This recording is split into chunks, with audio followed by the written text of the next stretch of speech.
Hello, my friends, and welcome to another episode of the Intentional Wisdom Podcast. I'm your host, Greg Campion, and I am psyched to have you here with me today for this conversation. In fact, it's not really an episode of the Intentional Wisdom Podcast. It's really a recording that took place earlier this week on the Ovadia Heart Health Livestream, which is a podcast that I was on as a guest. So some of you might remember Chris Cornell. Chris was one of the first guests, in fact, the first guest on Intentional Wisdom a couple of years ago, where I talked to him about his incredible weight loss story, where he lost 80 pounds and has kept it off at 60 years old. Super impressive guy. But Chris was kind enough to invite me to come on this show and to talk a lot about just all of the work that I'm doing with Intentional Wisdom. So everything from, what I'm talking to high performers about on my podcast in terms of what motivates them, what systems they're using, all the way through to productivity, health and wellness, even AI. I won't spoil all of it. If you are a regular reader of my newsletter, you'll recognize a lot of these themes that we talk about today. So with that, I will turn it over to Chris, but just quickly remind you, if you want to stay up to date on all things Intentional Wisdom, would love to have you subscribe to my newsletter, gregcampion.substack.com. I've been publishing that weekly, and it's been an awesome experience recently. So check that out, gregcampion.substack.com. And I will turn it over to Chris Cornell for a conversation on all things Intentional Wisdom. Okay, we are live with another Ovadia Heart Health telemedicine live stream. And today I'm thrilled to have a guest who I've known a long time on the X platform. It was Twitter when I first met Greg. And Greg actually invited me to be the first guest on his Intentional Wisdom podcast, which was quite an honor. And if you look at the list of guests that he's had on since then, I am just honored to even be on the list. So that's my little claim to fame. I got my spot while the spots were still available. And Greg it's a great podcast. I've learned a lot from the podcast, and he also has an Intentional Wisdom regular email on Substack. I'm going to let Greg tell you where you can find this stuff, his handles and so forth. But I'm really looking forward to this. Before we get going, I've got to just do our medical disclaimer. Let me just put this up and get this out of the way real quick. We've got a lot of information we're going to be talking about today, and none of this is to be taken as medical advice or substitute for professional treatment by a licensed healthcare professional. You're advised to seek the care of a qualified doctor or medical professional when undertaking any changes to nutrition, diet, or fitness, including anything that we talk about here today. If you'd like any information regarding a medical consultation with Ovadia Heart Health, please email us at team@ifixhearts.com. And with that, we can get on with our broadcast. I'm Chris Cornell, and I'm the host of this live stream. And we have Greg Campion. He's a marketing executive, and he's also, that's his full-time job. I'm going to let him talk a little bit about that. And he does a very professional podcast in his work. And then he also does the Intentional Wisdom podcast in his some of his spare time. I know he's a busy guy. I really appreciate him taking the time to be on here today. Greg, tell us a little bit about, what got you to Intentional Wisdom and what got you here. Absolutely. Yeah. Thanks, Chris. Appreciate you having me. And thanks for the medical disclaimer up front.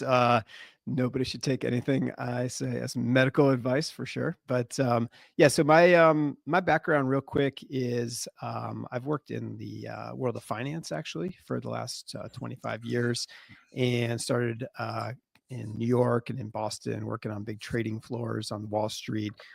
Spent about 12 or 13 years up there doing that. And then relocated down to Charlotte, where I am today. You might be able to see that poster behind me. So I'm in Charlotte, North Carolina, relocated here almost 13 years ago.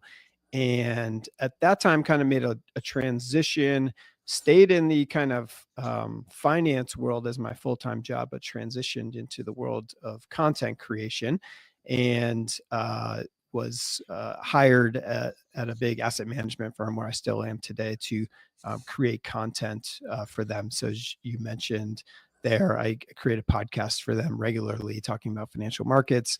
I do writing for them as well. But I've always had this kind of side to me that is very interested in all things health and wellness and self-improvement. So I would say I'm sort of like living kind of a two-laned life in some ways, in that one side is focused on the day job in the financial markets. So I kind of keep one foot in those waters. And the other side is all things intentional wisdom. And that has really evolved into, something that's been really rewarding for me and been a lot of fun for me. But it's basically a newsletter, a weekly newsletter, and a somewhat regular podcast. So we could talk about that, that where I dive into kind of all things self-improvement. So, and a lot of times that goes into topics like health and wellness, but it also covers things like productivity. I kind of think of it's like I'm a guy in my mid 40s. Anything that's like a problem I'm having or something I'm experimenting with, I just go head first into that in intentional wisdom. And that's basically, I create the content that I feel like I kind of need myself. So that's kind of a little bit of background, Chris. Oh, that's excellent. And one of the reasons that I was so enthused to have you on here today is because I feel like in my own life, I do a lot of those same things, and I don't do some of them as well as you do. You are a real shining example of somebody that's excellent at communicating and bringing out the best in your guests on your podcast. I did listen to, I've been a longtime fan of Intentional Wisdom. I did go over and listen to some of your financial podcasts. Got to confess that I didn't possess the ability to understand what you were talking about, but certainly an impressive setup that you got over there. And what I'm really curious. I think from watching what you've done over the last, I don't know how many years has it been since you started Intentional Wisdom? I started the newsletter, I think it was like right at the beginning of 2020, kind of as a COVID project. And then I started the podcast a couple of years later. Okay, so I watch what you're doing, and both in the newsletter and in the podcast, I'm watching you learn, and I'm learning at the same time, and I find that fascinating. And I try to do that in my own life. Like I go on Twitter, and I've got a job now that relates. I'm a writer, and I'm also a health coach.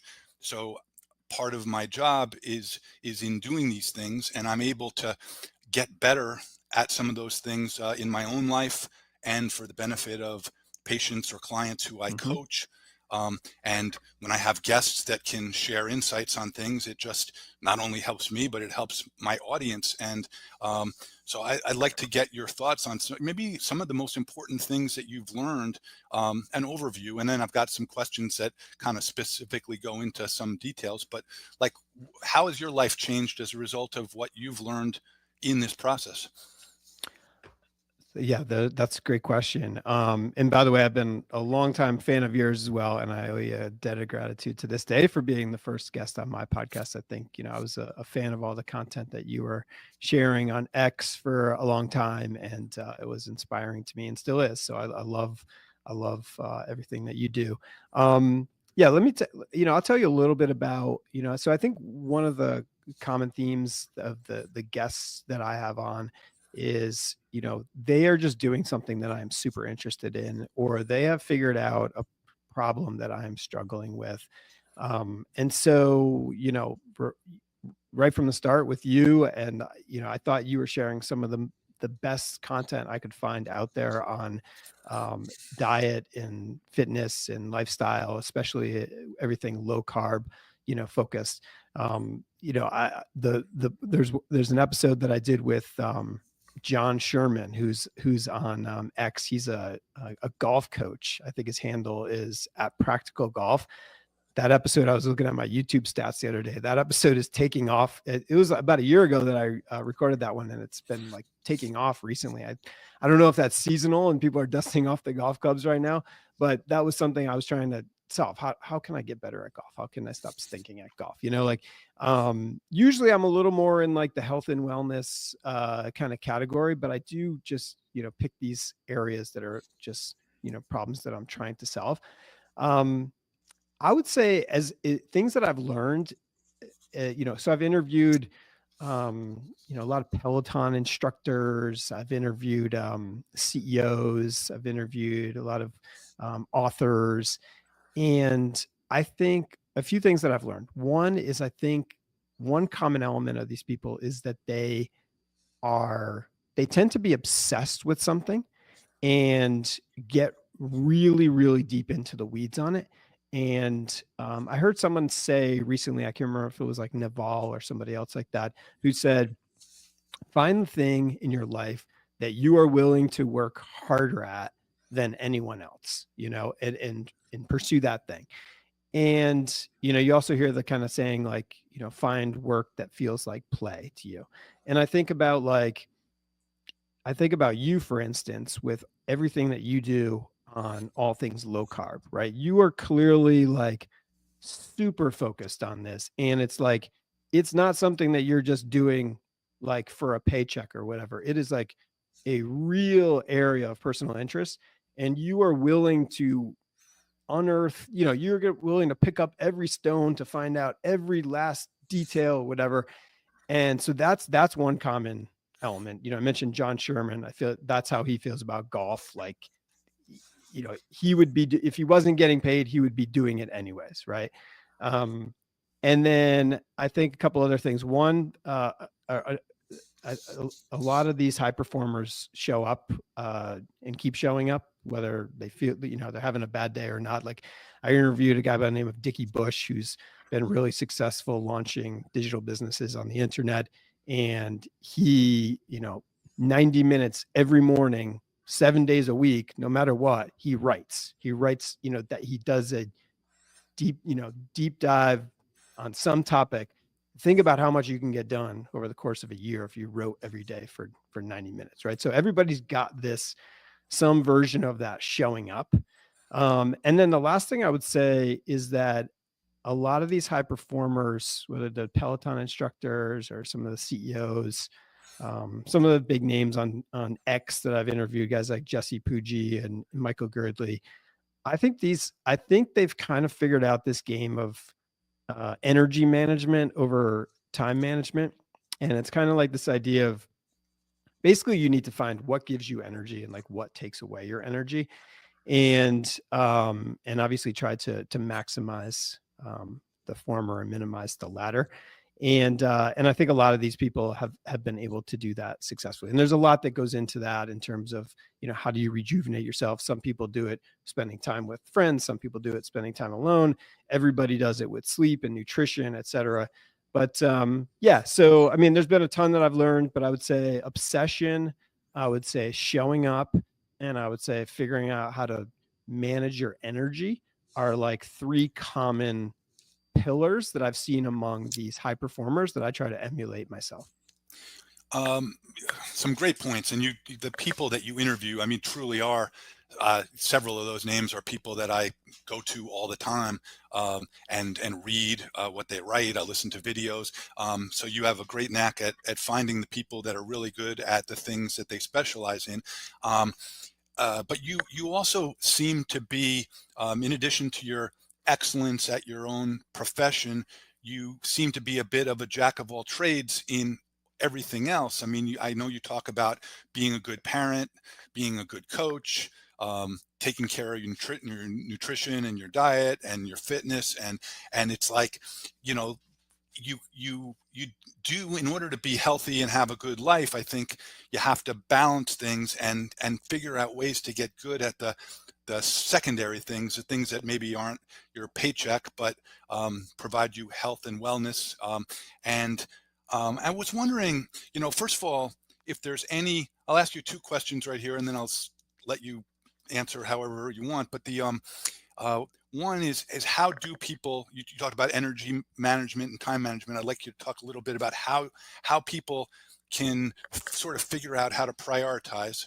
and I think I want to get into some of your planning in a little bit. But also like high level performers who are just kicking ass at their profession, but are maybe 100 pounds overweight, or perhaps have, are suffering from like no muscle mass and poor fitness. How do people, you know, figure out how to get good at the things that are not their specialty, which is something I think you've kind of mastered in your own life. You may be giving me too much credit there, Chris, but I appreciate it. Honestly, that is, I would say, a decent amount of my audience fits into that category in some way, shape, or form. I have some people who are newsletter readers and podcast listeners who are good at everything, and like those types of folks. But then I do have a lot of folks who follow me, and some of these are like relationships from, the 25 years on Wall Street or whatever, that are like, high level executives, and they, have done really well for themselves financially. But they may have ignored other parts of their life, and they may have ignored their health or their relationships, or as silly as it sounds, they may have even ignored like having fun. Mm-hmm. And so I talk a lot about that in my content, and I share exactly how I'm trying to approach these things. And I've learned a lot of lessons myself the last couple of years. I've tried to, and we can talk about specifics, but I would say high level, I've tried to, a couple of years ago, I was trying to boil the ocean, and I was like, okay, here's all the things I want to be. I want to be a great husband. I want to be a great dad. I want to be an extremely fit man. I want to be $1 million creator. I want to be a skilled golfer and pickleballer. I want to be an effective executive. I literally had this on my whiteboard. Okay, those are my categories. And then going down my table, I have like 10 different things that I'm going to measure myself on throughout the year. And then as recently as last year, this was my system. And I got to the end of the year, and I was like going through and doing green checks or red X's on like what I achieved and what I didn't achieve. And I was very humbled by the amount of red X's I had to write. And so coming into this year, I decided I had to simplify. And we can talk about what that's looked like, but that's been a focus of mine. So I don't know if I have a good answer at how to be good at everything, but I think you're onto something with, it's got to come down to prioritization. And because we all of us struggle with the same problems, right? We're all super stressed. We all have too much going on. And the reality is we need systems to deal with that. So we can talk, if you want to dive into that now, we can talk a little bit about how I like to approach that. But you tell me.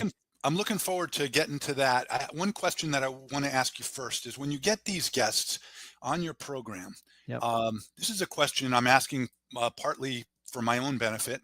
I want to hear how you take it on, but I think it could apply to anybody. When you get in front of somebody, even if it's for 5 minutes, outside the presentation hall at a conference or something, and that doctor that you just heard on the stage, you've got 5 minutes to talk to him or whatever. What do you do do you have any strategies when you get in front of someone for a certain period of time to extract the most useful information from that conversation? Any things that you do to prepare, and I'm not, just curious if there's something that you do that makes those interactions the most successful that they can be, and that you can learn from them. That's a good question, Chris. I don't have anything immediately popping to my mind in terms of how I handle that situation. But one question I do get quite often is, for someone who's not like a big name podcast, like a Tim Ferriss or a Huberman or something like that, a lot of people are surprised by the quality of the guests that I've been able to get on the show. Whether it's like Dennis Morton from Peloton, or Matt Wilpers from Peloton, or CEO of Athletic Brewing, or whatever I've been able to get a lot of really awesome guests on, and people are like, I get email. You probably get these like random spam things on LinkedIn and everywhere else all the time, and people are either spamming me with guests, or I get a bunch of things like, hey, can you give me Dennis Martin's phone number or stuff like that? I'm like, no. But anyways, so like I get that question a lot, like, how did you get these guys? And I'm like, honestly, like I only do podcasts. I only record episodes when I'm extremely interested in the topic and the person. And I have a fairly limited like that's not an infinite list, right? And so an example would be like Bill Schufelt, who's the CEO of Athletic Brewing. So I quit drinking alcohol like 2.5 years ago, and just got really down that pipe in terms of connecting with a lot of people who are also not drinking and all that kind of stuff. And anyways, I became like a super fan of Athletic Brewing. I became very interested in the non-alcoholic space. And then I was like, okay, I'm going to like work every avenue I possibly have to get this guy on the podcast. And that one ended up being a friend of a friend of a friend, went to college with him. And somehow I identified that, got in touch with him, and he was like, listen, my friend is like obsessed with athletic and obsessed with non-alcoholic lifestyle. Like, and so I then pointing to him to my content to see like, okay, let him come in and see my Twitter feed or my podcast or whatever to see like, okay, does he think that's high quality? So that needs to be like a high quality enough bar that CEO of a company like that looks at it and it's like, okay, yeah, I'd go talk to that guy. So that's one example. And then another example would be Peloton. Like I just reached out to them with what I think was a very thoughtful email, to their PR team. I didn't have direct contact with the instructors. And I just said, hey, listen, here's who I am. I'm not going to promise you that it's going to get 1 million listens, this and that, but like here's all the topics I want to talk to them about. I am super interested in this. Like just showing that, like, just by reading that email, they could tell like, wow, this guy is like invested, So I just answered a totally different question than you asked, but that's one I get all the time. So I figured maybe people would care. No, that's a great answer. Something that's definitely helpful for me. And I have the same attitude when it comes to getting guests. I mean, like if I want somebody, and I have, I maybe the guests that I've been able to attract, although, I feel like somebody like you is just as important as somebody that might be harder to get. Mm-hmm. It's more about what you think is going to come out of the interview. But I definitely, don't just reach out to someone and say, hey, you want to be on a podcast? Yeah, it's usually there's a reason why.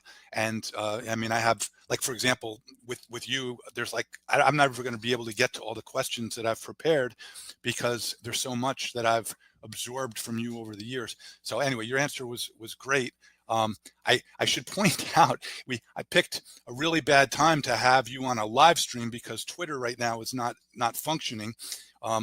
So we're going to have to get this on Twitter after the fact as a recording, which will be just as good. But at any rate, I heard there was a cyber attack today. So yeah, it's been on and off all day, but it's out right now. So at least for our server here. Yeah, well, let's talk a little bit about your goal setting and your planning 2025. You've talked about how you spend some portion of your Sunday putting together a plan for I guess the coming week, coming months. Tell me what that looks like. Yeah, absolutely. So, and I can, I've written a bunch of articles about this. So if folks want to go to my Substack and check that out, it's gregcampion.substack.com.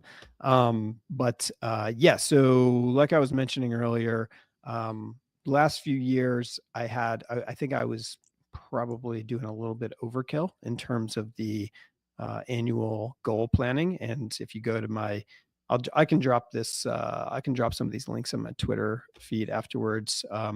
If you go, basically, like I said, I was trying to do too much. Great husband, great dad, extremely fit man, $1 million creator, skilled golfer and pickleballer, effective executive, and 10 things underneath all of those that I was trying to track every day, right?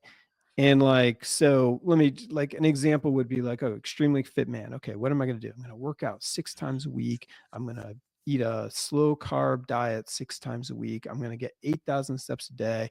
I'm going to run 4 races over the course of the year. I have body fat goals. I have VO2 max goals. I have LDL cholesterol. Too much.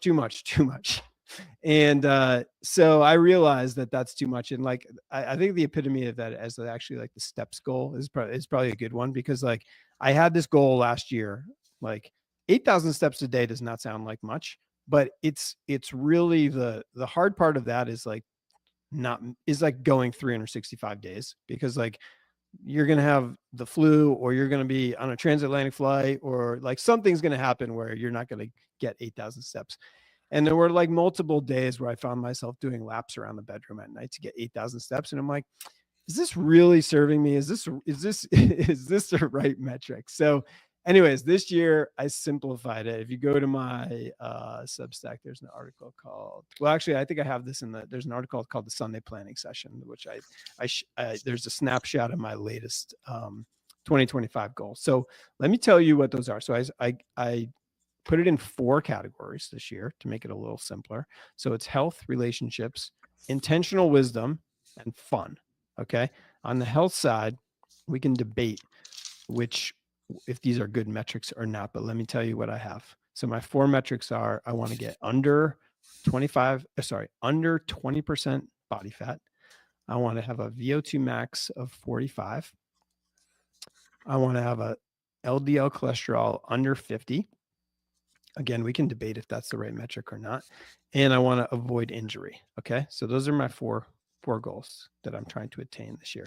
On the relationship side, and I look at these, I'm like pretty loose about how I look at these. Like some are like quantitative metrics, some are qualitative, but like on the relationship side, all right, this one's kind of specific, but I want to go on 42 walks with my wife. Don't ask me how I got to that number. I think it was like 52 weeks and I'm going to miss 10 weeks or something like that. But I want to go on 42 walks with my wife. Why do I want to do that? Because basically I find that life works more smoothly when my wife and I go on walks together once a week, just like communication. I want to go 2 weekends away with my wife this week. I want to create 12 new professional relationships this year. And I want to have 12 conversations with old friends. Okay. And then on the intentional wisdom and the fun side, I have 2 metrics each. On intentional wisdom, I want to send my newsletter weekly, which I've never done before. And now I'm 11 weeks into doing it this year. So that's been going great. And I want to get 1 paying coaching client.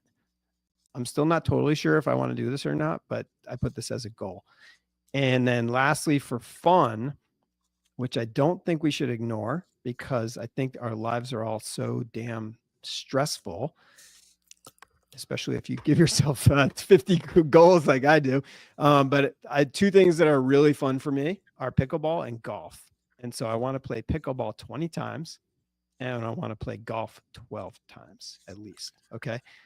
And then so how does this get implemented into how do I actually implement this? That's where the Sunday planning session comes in. And I've written about this. It's really not that complicated, but it's the most effective productivity hack or tactic I've found to date.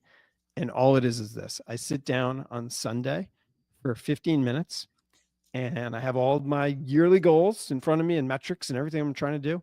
And I just schedule activities in my calendar that are aligned with those goals. And so the first thing I schedule are my workouts. I decide every Sunday I decide what workouts I'm going to do for the next 6 days. I put those, or 7 days, I put those all in my calendar, exactly when I'm doing them. I want to meditate actually, so I put that in my calendar. I want to go on a walk with my wife, so make sure that's in my calendar, etc. And then, so all the stuff that is like, Greg at the beginning of the year said this was important, this will make it a good year. Every Sunday, I'm checking in and being like, does the week ahead look like it's going to accomplish that?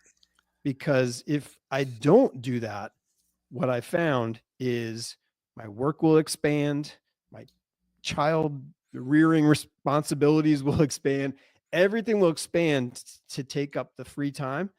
And if I don't protect that time in advance. So long-winded answer, but we've simplified to this year and we're executing every week. And to me, that combination is really powerful. Man, I'm getting goosebumps just listening to it. It's phenomenal. I've been taking notes. I um, I think that it's, as I look at the things that have been successful in my life over the last 7 years, and I lost 80 pounds by changing my diet, and then it sort of opened up possibilities, and also my mental attitude changed where I started to believe that things were changeable. And the things that I've succeeded in, um, I have in almost all cases developed a set of rules that I use. And it's a little less. You explained it really well. My rules are such. I describe it to people like, well, first of all, people would ask me just casually, like, what do you do for nutrition? You lost 80 pounds. What do you Mm-hmm. do? Mm-hmm. And the first time that someone would ask me that, especially if it came on Twitter, is I would stop and I'd be like, what do I do? And I'd start writing out a post, and I'd realize, like, the 11th time that this happened, I realized, well, why do I have to stop and think about what I do every time? Why Yes. isn't that already in my head? I'm doing extra work, and fortunately, it was important enough to me that I was doing the work that was needed without the rules written out. But I said, you know what, my nutrition, I bet I could get this down to like 10 rules. And after a little practice and a little tweaking, I got it down to 5 rules, because there's some rules that are unnecessary. Like, if you found yourself just through whatever, because there was a pickleball court near your house and you loved it and the weather was great, and you have a goal of 20 pickleball sessions and you found yourself playing 32 times, you wouldn't even need that as a rule anymore, because pickleball is just happening. I mean, Mm-hmm. you might like to just make sure, but it's not a problem area. Whereas if you found that you were only going on 29 walks with your wife, and you weren't spending a lot of time with her, there were 2 weeks would go by. So anyway, I love this, and I love the idea of expanding. I've got fitness rules and nutrition rules, but I love how you've got 4 categories. And the other thing is, when I post my rules, I get feedback from people who their first comment is really an argument, like, I have a protein target of 200 per day, 200 grams of protein per day, and they go, that's too much. That would never work for Mm-hmm. me. And I'm like, well, it's not your rule, it's my rule. Yeah, And exactly. Yeah. Yeah. so, I listened to your rules, and I realized that most of your rules are rules that I think would work very well in my life as well. But where there are differences, it's like there can be reasons that we have differences of Mm-hmm. opinions. Mm-hmm. But anyway, I really like that. Well, can How, I of just add on to that, Chris? Because course, I've been a fan of your rule system for a long time, and I think your rules have made it into my newsletter a couple of times. Like I can visualize what they look like, and um, a lot of people would say, I think there are some people who say, "Oh my God, like I could never have all these rules for myself. It's ridiculous. Life is for the living." Well, I completely disagree. I actually think that um, there is freedom in structure, and like I think what stresses you out, and like let's take the I don't even have a rule anymore for like no alcohol. It's just become part of my hmm identity or whatever. It's like, and I may change that at some point, like I just did this out of like health and fitness reasons, and it's been 2.5 years, but like for a while it was like I did this back in 2018 actually, and it was like a streak. Can I go 365 days streak with no alcohol? Oh, and then I'll celebrate and have a big Guinness at the end. And I did it, and it was great. But now it's like the way I think about it is like this. When I was like wishy-washy about it, I would show up at my friend's house on a Saturday night and they'd be like, "Oh, come on, just have one beer or whatever." And then I would be at the wedding, and then I would be at the charity event. And it would be like, and so every single one of those events, and you don't realize it until you start thinking about it, but like there's at least 1 or 2 or 3 events every week where you have to make a decision. Am I drinking or not? Like I played golf on Saturday with a friend. He was drinking a couple of beers. They happened to have athletics at the turn stand. I was psyched. So I drank those. But there's no choice to be made. And I suspect the same is similar with you. It's like, there's no choice. There's no decision fatigue. I'm not going to get tired and stressed because of this decision. I've already made this decision, right? So that's why I love rules, or however you want to put this, the structure. Yeah, well, I mean, just understanding that, when my wife and I agreed to run the Los Angeles Marathon with my son, he invited us out. We live in New York, and we had run a half marathon, which was the furthest I ever run in my life at age 58. And about 2 weeks later, he called and said, "Hey, you got any interest in running the Los Angeles full marathon?" And I turned to my wife and I told her what he had asked, and I was kind of expecting her to say, "That's a little much, that doubling." Anyway, so we said yes. And the first thing after we did it, we looked at each other and we were like, "We're going to do this thing." First thing my wife did was she went online and found a good, it was from Hal Higdon, a good full marathon training program that lasted 18 weeks. It had a calendar and it had every single one of our runs penned in. So we knew how many miles we were running every single of our, I think 4 times 18, 40, like 74, 75, 76 training runs, all from 3 miles to 20 miles, culminating with a 26.2 marathon. And I remember we checked those off one box at a time because there was no choice. I mean, it was a choice that we made before we started, and then after that, it was like we're just doing doing this. it. Yeah, and that was the longest run of our training was a 20-mile run in a near blizzard. wow. And we both halfway through thought we weren't going to make it, and somehow we That's found awesome. the strength. And so anyway, yeah, this is like, if you have something down on paper, one thing I find myself telling people a lot is, ultimately you're going to need to see results. Like, are the rules or the list of things that you want to check off, are they getting you where you need to be? Yep. And if you check in on your results and they're not where you want them to be, for me, there's generally 2 reasons. And one is you're not following the rules, or 2, there's something wrong with the rules that need to be changed. And I can't really think of a different, like, those are the 2 problems.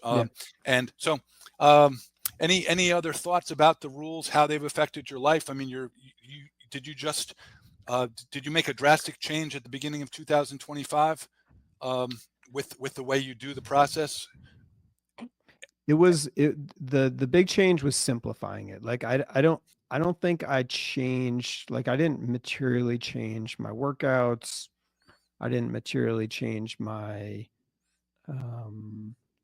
my diet, or really anything. It was actually how I was tracking it. And to me, that's been really useful to not drive myself crazy with like a ton of metrics, because I think I was putting too much stress on myself. And the other thing, like the way that I think about it is, so every Sunday I plan out the week, and I'd say, so the days all have, they have the workout, the meditation, the walk, there may be another workout. So sometimes I do like a lifting in the morning, and then I do like an incline treadmill in the middle of the day, or a walk in the middle of the day, or something like that.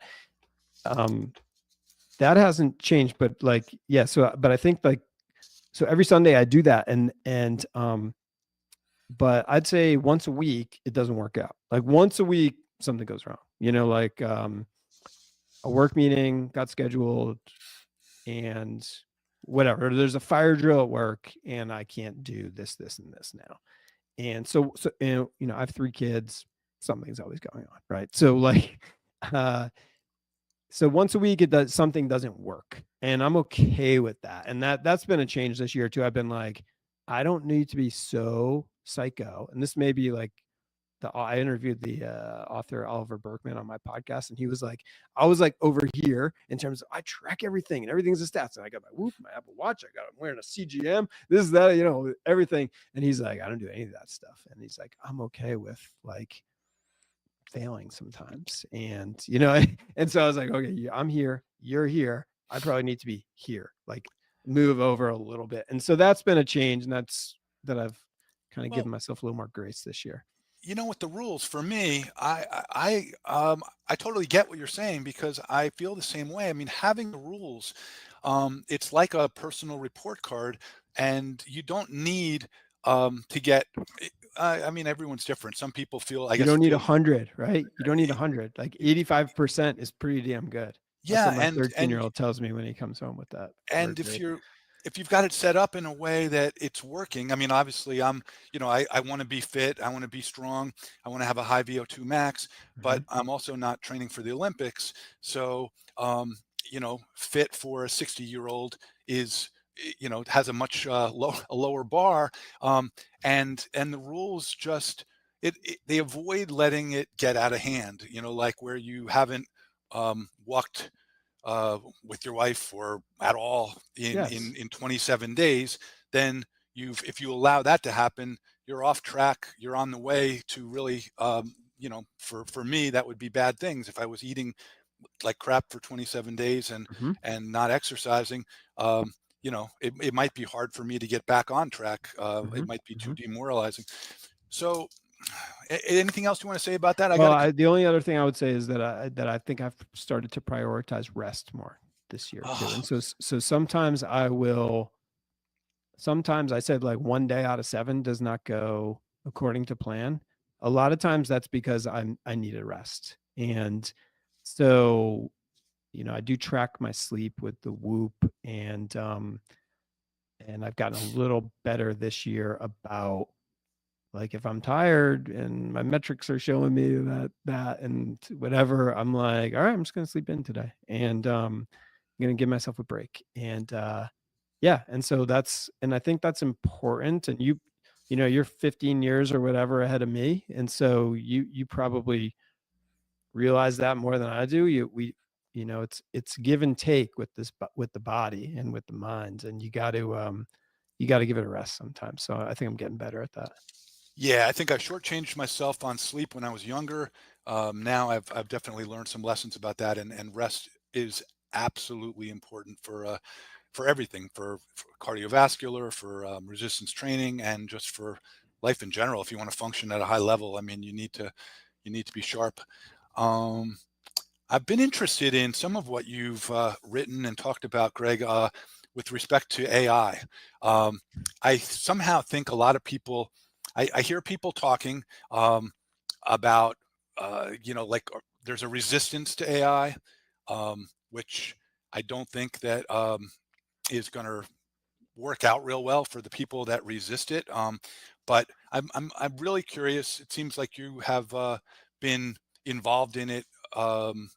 I've used AI. I'm familiar with it. I understand it. I'd love to get some of your thoughts on it, because it seems like you're working with it with a lot of knowledge, and you've got some feelings on it. Where do you think it's going to most affect our lives? What are your thoughts on it? What have you learned so far? Yeah, sure. So I would definitely disclaim up front that I'm no AI expert, but like just about everything I write about in my newsletter, it's just something that I love going down rabbit holes and obsessing about things and learning as much as I can about them, and then kind of reporting back to my readers what I've learned. And so I did that recently on AI. And yeah, so I mean, a few things I would say. Number one, I agree with you. I think it's like the horse is out of the barn here.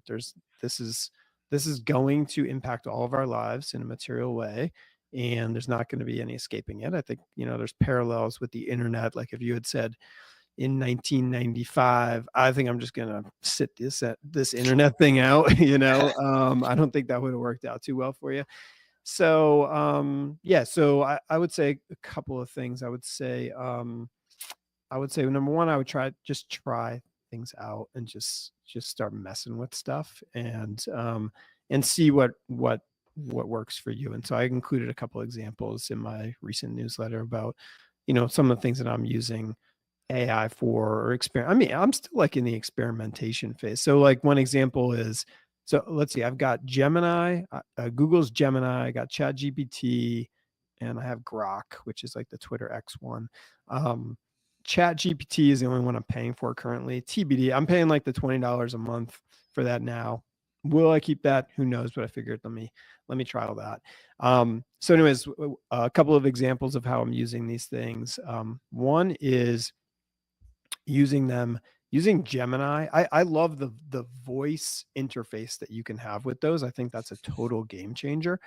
And so I will sit down with my 13-year-old to study, and I will actively use Google Gemini. So he'll be like, okay, I need to learn. I have a test on the Bill of Rights tomorrow, and I need to learn this and this. And he's got pages and pages, and it's got like all his notes from like that he's been taking in history class for the last 2 months. And it's like chicken scratch. You can't read any of it. So I'm like, how the heck are we going to study off this? And so we're like, all right, basically what you need to know is the Bill of Rights, and you need to know this topic. You need to know like these 10 topics under the Bill of Rights. So I'm like, all right, Gemini, explain, right number 6 to me like I'm a 7th grader, right? And then it'll do that. Okay, sure. Here's what it is, and think of it like this, and blah blah blah blah. And then so we did that, and then you can even go to the point where I'll be like, okay, spit out a test for my kid. Spit out a test that's appropriate for a 7th grader on the Bill of Rights. Make sure it covers this, right? Does it, right? So all that kind of stuff is just like, and then all of a sudden my son is actually doing a lot better in history, and his teacher's like, wow, he's really showing up prepared for my test. And I'm like, okay, this is not cheating. This is like, everything's on the up and up here. We're just smartly using the technology, right? There's no plagiarizing or anything like that going on. So that's one like little example. Another example on the ChatGPT side, this is kind of interesting, is that like I found there's pros and cons to some of these different AIs, and that's why I encourage people to just mess with them for different functions. So like I have this thought that like in theory, I should be able to just dictate my newsletter. I should just be able to, on my commute into work, I should be able to talk into my phone for 35 minutes, and there should be able to have a draft of my newsletter come out the other end that like reads well, and it actually sounds like me, right? Mm-hmm. And so I've messed around with ChatGPT and gotten pretty close here. So what I've done is I basically just fed it a bunch of my newsletters and say, okay, here's the last 10 or 20 newsletters or whatever. So you can see my style is like casual, a little bit like self-deprecating, practical. Like I'm not trying to convince you that I'm the expert on this topic. I'm trying to convince you that I'm experimenting with this, and this is what I'm learning. Anyways, long story short, I've tried this. So I've dumped in like 10 or 20 newsletters, then it learns my style. I tried the same with Grok. Grok was not able to ingest anything. So I'm sure that's coming down the line, but they can't today, as far as I know. And then I said to it, all right, now I'm going to just dictate, I'm going to just talk to you for half hour, and then use the style that you just learned in all my mannerisms, the type of stuff I bold, the type of stuff I do that, learn all that. And I'm going to just talk to you for 30 minutes now about longevity and all my thoughts about it. And then you write the first draft of my newsletter. So what comes out the other end, it's interesting. At first, it was like some like really like BS thing that didn't sound like me. And I was like, wait, what? No, like use more of my actual words. And then it got closer. And then I was like, no. Like use almost everything, like almost exactly how I said it. Don't make anything up, because like these AIs will make stuff up, fill in the gaps and all that. I'm like, don't make anything up. I actually want all these thoughts coming out of my brain. You're just almost like acting as my, assistant. Just that's basically what it is. And so, yeah, with a little bit of few iterations, like I got there. And so I don't know, like, will I start doing this? I don't know. There's pros and cons because I actually like going through the process of writing too. Like it's a nice brain. They say you're like writing is thinking or whatever. Like you don't know what you think until you write it or whatever. So I think there's a process of that. But anyways, so I would say try the tools. Um, and then the last thing I would say is just if you think about where we're going with all this, I'd say, personalized learning, I think is going to take off like a rocket ship. Like I think like my kids are going to be able to learn a ton from AI tutors that know what they understand and know what they don't understand and will bring them along appropriately, whatever the subject is. I think, and this is based on just like, well, actually, let me just back up for 1 second and I'll just say, so like most of the time what I do in my newsletter, and I did this in this recent AI newsletter, is I'll binge like every podcast I can find that's good on it, YouTube newsletter, or sorry, YouTube videos, articles, etc. And then I'll share, I have a section at the end of my newsletter called Content Diet, and I'll share all of the sources. And so, anyways, a lot of this is me regurgitating essentially what I've learned. But like, so maybe just a couple more quick takeaways. One would be, I think companies won't need as many people in the future. So people are scared about that. But the flip side of that coin is that entrepreneurship is going to get incredibly easier and cheaper. You're essentially going to have an army of workers at your fingertips. So if you have an idea and you're organized, and these things are going to be able to help you launch businesses. So I think we're going to see a surge in entrepreneurship. Of course, there's all kinds of geopolitics and warfare, things like that. I don't, that's a little bit out of my lane, so I don't get into that. But I will say on the healthcare side of things that that's just going to be wild in the next 20 years. And there's a quote that I included in one of my newsletters recently from the CEO of Anthropic, which is one of the biggest AI companies in the world. Their tool is Claude. He said recently that he thinks it's possible that AI may be able to help to double human lifespan within the next 5 years. Now, I don't take that literally. I think that's, again, I just don't take that literally, but like directionally, that's really interesting to me that the technology has the potential to increase lifespan over time. And there's a lot of implications of that in terms of what we should be doing today to make sure we don't miss out on all that. So anyways, that's my little spiel on AI for you, Chris. With respect to the doubling of the lifespan, remember though that the food companies have AI also, and they're going to be using AI to develop better junk foods that make us fatter and sicker. So I don't know. I'm encouraged with the way some of the stuff is going. Like I think there's obviously there's a lot of change going on in the country, and I'm encouraged as I'm seeing a big trend now toward companies putting like their ingredients on the front of the package rather than on the back of the package.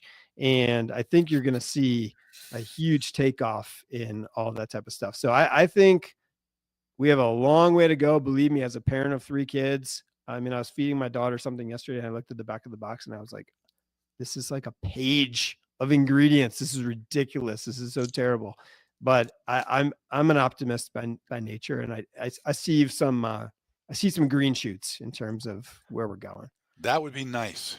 Well, we've used up close to an hour, Greg. I'm really glad you came on. You've given us some excellent thoughts and resources, and I'm definitely going to do some digging, following some links after this conversation. So, and tell everybody once again, where they can find you, your handle on X, and any other your website, and any other social media platforms where you can be found, and how they subscribe to your newsletter. Yeah, sure. So my X account is at Gregory Campion, and my Substack is gregcampion.substack.com. And then I have a podcast. You can just search Greg Campion Intentional Wisdom on Apple Podcasts, Spotify, YouTube. It's all up there. I would say if you're going to do one thing go check out the newsletter, gregcampion.substack.com. That's where all this stuff I've been talking about today, you can kind of get it straight from the source. Everything I'm learning, all the content I'm consuming, I share it all there. And I kind of write it in a way, well, in fact, I do write it in a way that is meant for my friends. And in fact, usually if I'm not writing it with AI, I am writing it. I actually always think of one friend, and that friend differs, but like I'll think of one friend and I'll try to write it to that friend. And I'll be like, hey, here's everything I'm learning about AI right now that I thought you might find interesting. So the newsletter continues to grow, which is great. I'm not not trying to compete with James Clear or whatever, but like I really do think of it as like a letter to friends. And so yeah, if you're interested in that sort of thing, would love to have you check it out. I can tell you that I am a big fan of James Clear, and I can also tell you I've learned more from you than I've learned from James. So that's my plug. Thanks for coming on, Greg, and I look forward to catching up with you again sometime in the near future. Thank you, Chris. This has been awesome, and I continue to be a huge fan of everything you do. So I really appreciate you having me on. All right, there you have it. That was my conversation with Chris Cornell. Thank you to Chris for having me on that podcast. That was a really fun conversation, and I really enjoyed it. And just one more reminder, if you are interested in staying on top of all things that I'm doing, all things intentional wisdom, would love to have you to check out my newsletter, gregcampion.substack.com. That's free. It's in your inbox every week, and we're building quite a community there. So I'd love to have you be a part of it. That's it for this week. Thank you so much for listening, my friend, and I will see you next time.